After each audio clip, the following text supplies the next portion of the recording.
ఏంటి అసలు మీ ఫైట్‌కి పర్పస్ ఏంటి? It depends. నేను స్టార్ట్ చేసినప్పుడు ఒక 4.5 ఇయర్స్ బ్యాక్ ఏదైతే అనుకున్నానో ఈ just like alcohol and cigarette promotions ఎట్లయితే చెయ్యరో ఈ బెట్టింగ్ యాప్స్ది కూడా యాడ్స్ అన్నది పార్లమెంట్లో చర్చకి రావాలి.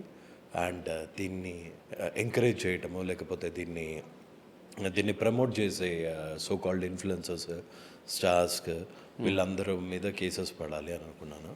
సో అట్లీస్ట్ 1% మెంబర్స్ మీదన్నా డెఫినెట్గా పడింది. కానీ ఇంకా కొన్ని government entities particularly central government entities ఇంకా చాలా రియాక్ట్ అవ్వాల్సిన అవసరం ఉంది. అంటే ఇప్పుడు మీరు చెప్పిన ఆల్కహాల్ గానీ, సిగరెట్స్ గానీ ప్రమోషన్స్ బయట ఎక్కడ చేయరు. ఏ ఇన్‌ఫ్లుయెన్సర్ గానీ, యాడ్స్ గానీ ఏం చేయరు. బట్ తెలంగాణకి మేజర్ ఇన్‌కమ్ అంటే ఆల్కహాల్ దగ్గర నుంచే వస్తుంది. ఈవెన్ ఆంధ్రాకి ఇన్‌కమ్ అంటే ఆల్కహాల్ దగ్గర నుంచి, టొబాకో దగ్గర నుంచే మన ఇండియాకి వస్తుంది. ఒకవేళ ప్రమోట్ చేయకపోయినా కూడా అంతమంది దానికి అడిక్ట్ అయ్యి అంత ఇన్కమ్ మన గవర్నమెంట్ తీసుకొస్తున్నారు. బెట్టింగ్ యాప్స్ ప్రమోట్ చేయకపోతే ఆగుతారు అనే పాయింట్ అనిపించింది. ప్రమోట్ చేయకపోతే ఎందుకు ఆగుతారు అంటే ఇప్పుడు నువ్వు ఆల్కహాల్ అన్నది ఎక్కడ కొంటున్నావు అంటే మన స్టేట్స్లో ఒక లీగల్ ప్రాసెస్లో ఉన్నది, లీగల్ ఆప్షన్స్ వల్ల ఒక లైసెన్స్డ్ వెండర్ దగ్గర కొంటున్నాం. కరెక్ట్ కదా. ఈ బెట్టింగ్ యాప్స్ అన్నవి నాటు సారా ఎవడు కుండబెట్టుకొని ఎవడన్నా కాయచ్చు నాటు సారా.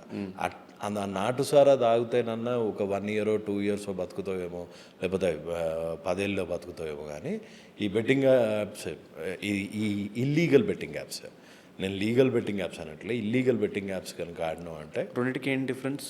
లీగల్ ఇల్లీగల్ అంటే గన్ ఉంది ఒక పోలీస్ చేతిలో, ఒక ఆర్మీ చేతిలో ఉన్న గన్కి ఓ టెర్రరిస్ట్ చేతిలో ఉన్న గన్కి ఉన్నంత డిఫరెన్స్ ఉంది. ఓకే సో లీగల్ అన్నది డెఫినెట్గా దానికి టర్మ్స్ అండ్ కండిషన్స్ ఉంటాయి.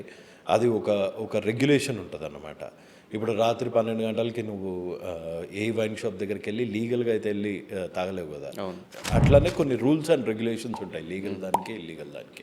సో ఆబ్వియస్లీ లిక్కర్తో కంపేర్ చేయలేము, ఎందుకంటే ఇది పెరిషబుల్ గుడ్.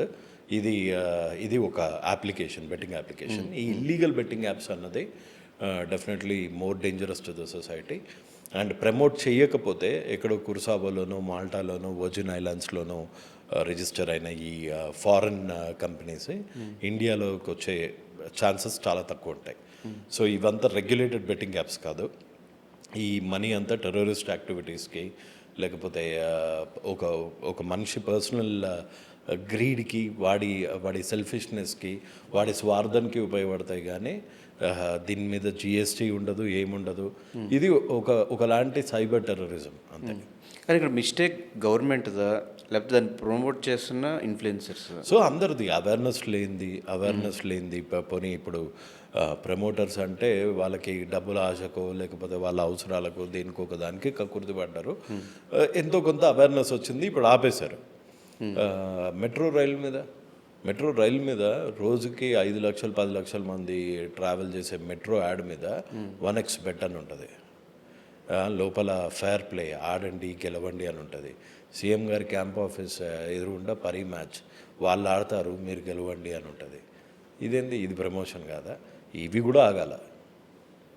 అంతెందుకు ప్రో కబడ్డీ అని ఒకటి ఉంటుంది. ప్రో కబడ్డీ అనే దానికి official sponsor Pari match.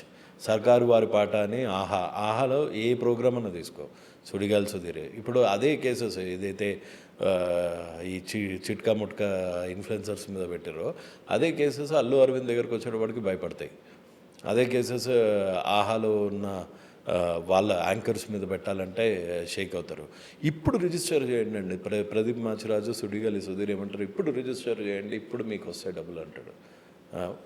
300% bonus అంట. ఇదంతా డబ్బులు ఎవరిది? మన పబ్లిక్ పైసలే కదా. సో గవర్నమెంట్ మిస్టేక్ కూడా ఉన్నప్పుడు స్టార్టింగ్ నుంచి మీరు కూడా ఫస్ట్ ఫైట్ స్టార్ట్ చేసినప్పుడు ఇన్ఫ్లుయెన్సర్స్ దగ్గర నుంచి ఎందుకు స్టార్ట్ చేయాల్సి వచ్చింది? ఎందుకంటే ఇన్ఫ్లుయెన్సర్స్ ఆర్ ది ఫేస్. ఇప్పుడు వెనక నుంచి ఉన్నాయి. ఇప్పుడు గవర్నమెంట్ నుంచి గవర్నమెంట్ నువ్వు కనుక ప్రమోట్ చేసావు అంటే బాగుండదు అంటే do you think government does care? అదే ఇన్ఫ్లుయెన్సర్ దగ్గర నుంచి స్టార్ట్ చేసినాం అనుకో, మా మెసేజ్ ముందు సిమ్టమ్స్ పట్టుకుంటే కానీ డిజీజ్ తెలీదు. సో డిజీజ్ రూట్ కాజ్ దగ్గరికి వెళ్ళాలి అంటే ముందు సిమ్టమ్స్నే కదా పట్టుకోవాల్సిందే. సో అందుకే సిమ్టమ్స్ని పట్టుకుని తర్వాత లీగల్గా దాని గురించి ఏం చేయాలి. పొలిటికల్ పార్టీస్ దగ్గరికి వెళ్ళి కలిసా, రెగ్యులేట్ చేయమని రిక్వెస్ట్ చేశా, దాన్ని లీగలైజ్ చేసి రెగ్యులేట్ చేయమని రిక్వెస్ట్ చేశా, వినలేదు. సో ఆబ్వియస్గా కోర్ట్స్ని ఆశ్రయించా, పోలీస్ స్టేషన్స్ని ఆశ్రయించా, కేసెస్ పెట్టా, అండ్ దెన్ పిఎల్ చేశా. ఇంకేం చేయాలి? ఇప్పుడు మీరు అనుకున్న అవేర్నెస్ వచ్చిందా? మ్యాక్సిమం చాలా మట్టుకు వచ్చింది, ఇంకా వస్తుంది. ఇంకా అసలు నాట్ ఈవెన్ 1% కూడా ప్రోగ్రెస్ కాలేదు. This is just one step towards much bigger picture అనమాట. ఇదేంది, ఇప్పుడు ఇన్ఫ్లుయెన్సర్స్ ఆపేశారు, ఇంకా చిన్న చిత్కా ఇన్ఫ్లుయెన్సర్స్ చేస్తూనే ఉన్నారు. ఇంకా కొంతమంది వాళ్ళు పాతగా చేసిన వీడియోలన్నీ ఇంకా ఎఫ్బీలోను లేకపోతే యూట్యూబ్లోను లేకపోతే మన ఇన్స్టాగ్రామ్లోనూ ఇంకా సర్క్యులేట్ అవుతూనే ఉన్నాయి. ఇప్పుడు Bet365, Lotus 365 ఇట్లాంటి యాప్ను ఇన్స్టాగ్రామ్ వాళ్ళకి పేజెస్ కూడా ఉన్నాయి, ఆ అకౌంట్స్ ఏవి బ్లాక్ చేయలేదు. ఈ ఇన్ఫ్లుయెన్సర్లు భయపడి వీళ్ళు ఆపేసినంత మాత్రాన ఆ యాప్ వాడు భయపెడతాడని కాదు కదా. అసలు ప్రతాపం చూపించాల్సింది ఆ యాప్ ఓనర్స్ని పోలీస్ స్టేషన్లో చుట్టూ తిప్పాలి, వాళ్ళని బిహైండ్ ది బార్స్ పెట్టాలి. అది కూడా ఈ గడ్డపార కేసులు కాదు, ఏది నాన్ కాగ్నైజబుల్ అఫెన్స్ ఉన్న చిల్లర కేసుల మీద తీసుకొచ్చి ఒక్కొక్కళ్ళని పోలీస్ స్టేషన్కి తీసుకొచ్చి సెల్ఫీలు దింపించేసి పంపేయడు కాదు. ఏం చేయాలి అంటే నిజంగా చిత్తశుద్ధి గవర్నమెంట్కి ఉంటే వాళ్ళని ఈ యాప్ ఓనర్స్ని, ప్రమోటర్స్ని, ఎంత మనీ ఎక్స్చేంజ్ అయ్యింది అన్నది మొత్తం చూసి, ఫెమా రెగ్యులేషన్స్ పాటించారా లేదా అని చూసి, కుర్సావాలో ఉన్న ఓనర్స్ని లేకపోతే ఇక్కడ ఆపరేట్ చేస్తున్న ఇక్కడ సప్లయర్స్ అంటారు, ఆ సప్లయర్ చైన్ని, ఈ సప్లై చైన్ని మొత్తం డిస్టర్బ్ చేయాలి. ఈ మొత్తం చైన్ ఆగిపోతే అప్పుడు కంప్లీట్గా మర్డర్స్ అన్నీ ఆగిపోతాయి. అంటే ఈ ఆత్మహత్యలుని మర్డర్స్ లాగా కన్సిడర్ చేస్తాను నేను, అవి ఆగుతాయి. సో వీళ్ళు చెప్పడం వల్ల ఇన్ఫ్లుయెన్స్ అవుతున్నారు అనుకుంటున్నారు? ఎందుకు అవ్వరు? ఇప్పుడు ముందు ఒక 10 సాల కింద హైదరాబాద్ టు గోవా ఎన్ని ఫ్లైట్లు ఉండే? 1 ఉండే, 2 ఉండే, 3 ఉండే, 4 ఉండే. ఇప్పుడు ఎన్నైనా రోజుకి 20-30. అవును. ఎక్కడెక్కడో భీమవరం దగ్గర నుంచి దన్న గోవా క్యాసినోకి వెళ్ళి తెలుగు తప్ప ఎవడు ఉంటాడు. మళ్ళీ ఆ క్యాసినో వాళ్ళకి కూడా సపరేట్ బెట్టింగ్ యాప్. సరే వీళ్ళు నన్ను అయితే కురుసావాలో రిజిస్టర్ చేసిర్రు, పట్టుకోలేకపోయారు. ఇక్కడ ఓపెన్గా తిరుగుతారు కదా ఈ బిగ్ డాడీ వాళ్ళని ఎందుకు పట్టుకుంటలేరు? సో ఇప్పుడు మొత్తం ఇండియా మొత్తంలో బెట్టింగ్ యాప్స్ అనేది తప్పు అంటున్నారా? ఓన్లీ తెలుగు స్టేట్స్లో బెట్టింగ్ యాప్స్ ప్రమోట్ చేయడం, తెలుగు స్టేట్స్లో బ్యాన్ అయింది కాబట్టి తెలుగు స్టేట్స్లో బెట్టింగ్ యాప్ బంద్. ఇండియా మొత్తంలో ఇప్పుడు 1 నేషన్ 1 లా లేదు మన దగ్గర. కొన్ని చోట్ల లీగల్, కొన్ని చోట్ల ఇల్లీగల్.